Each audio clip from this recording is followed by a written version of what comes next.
Hello everyone and welcome to Day Trader S&P 500. Today is Tuesday, September 28, 2021. This is Dale Woodson, editor of Woodson Wave Report. Another one of those rare pre-market videos. But I thought I'd let you guys know what's going on. And to do that, let's look at the futures. These are the E-minis and hourly chart. You can see the futures topped in the middle of the night. Well, that's the September 27th high. Let me get to the September 3rd. My bad. But that's wave 2. Let's go there.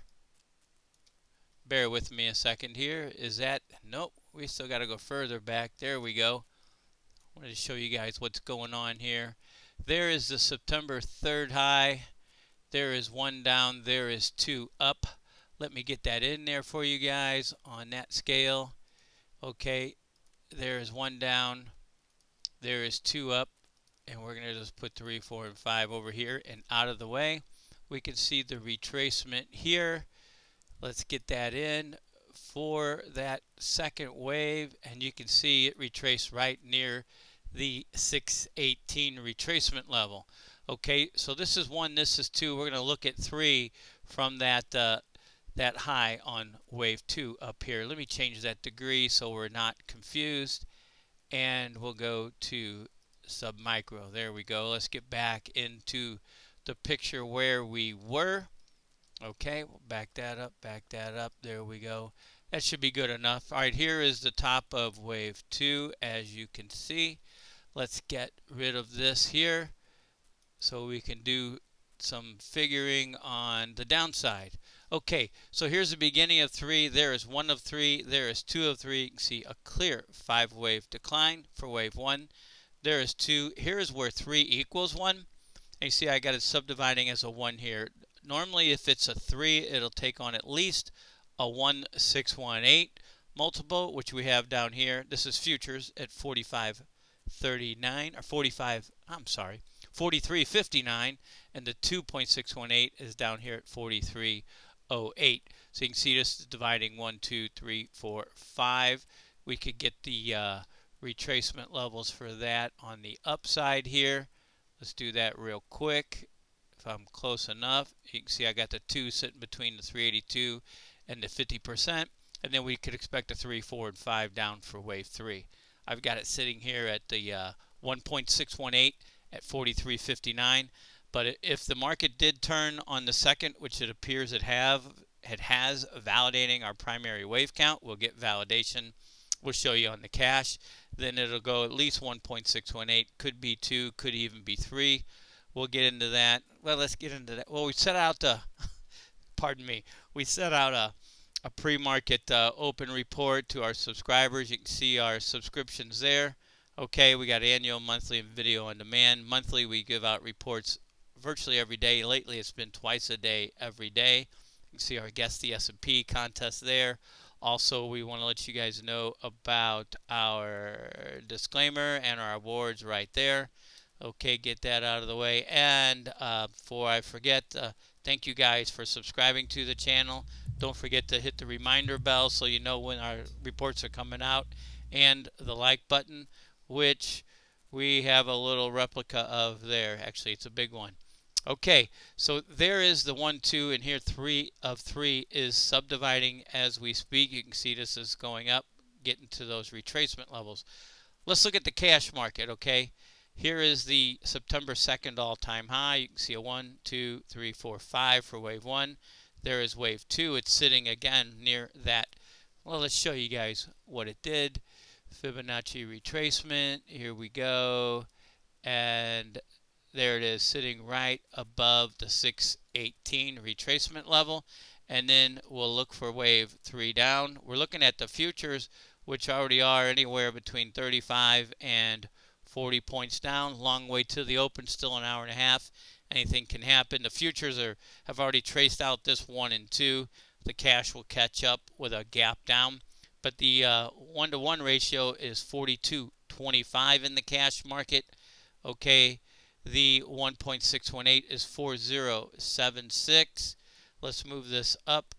The 2.618 is 3836, and the 3.618 is 35 96. I'm putting all those in there because third waves, again, are the most powerful, swift, and sharp. So we'll see where that goes. I think I have a pic of that for you guys here. Let's see. Yeah, that's it right here. There's the all-time high or make or break. We always ask, where are we wrong? A move above this 45.45 all-time high means we're wrong. You can see the first wave low there on the 20th. Market moved up in wave 2 on the 23rd. There's our third wave targets right there. 42.25, 40.76, 38.36, and 35.96. Should be exciting to see if it hits one of those higher multiples, but we'll let this play out and see where it goes. Did I have anything else before we move on? I wanted to show you that Fibonacci Spiral. That's where wave 2 could go up to the 786. Doesn't look like that's going to happen now. Here's our three different wave counts. Our primary count, which is bearish. Our alternate count, which is even more bearish. Where are we wrong? That's the bullish count, the purple, and need to move above that 45.45 all-time high. All these counts have their make or break to verify and to negate. And there's our two multiples for our primary wave count, which looks to be playing out. We'll see how today and the rest of the week and next week unfolds. Okay, wanted to touch base on the US 10-year. This is the end of the 39-year bear market and interest rates. It bottomed at 0.333. We had a 1 up, a 2 down. The third wave is subdividing with a 1 here, a 2 here, a 3. ABC correction just below the 618 at 4. And then we've got 5 and wave 3 up here. I want to see if I can get this extension tool on there. Interest rates are important, and they're going to come into focus because the long-term trend has changed. There we go. I've got that wave 5 target right up here, the 1.618. I got a picture of that. I don't know if 1.92 is actually correct, but that's what we're looking for, a move up here. We got all the subdivisions there. I could break it down, but suffice to say, wave 5 up above the wave 3 high is in play. Let's look at that chart. There we go. Okay, and you can see the pre-COVID crash high in January of 19 was 1.94, and this is where the market sold off, and they manipulated the rates down. Now they're out of control. The rates are going up, and the Fed is not going to be able to manipulate it like they say they can. We'll see how that plays out. But here we've got that 1, 2, 3, 4 was near a perfect 618. There's our target, and it's 1.93 for this wave 5, which is the larger wave 3, and there's the 1.94. Interesting how that's going to play out. We'll see what they use to blame the market decline in the third wave on. With Elliott Wave, we have targets in advance.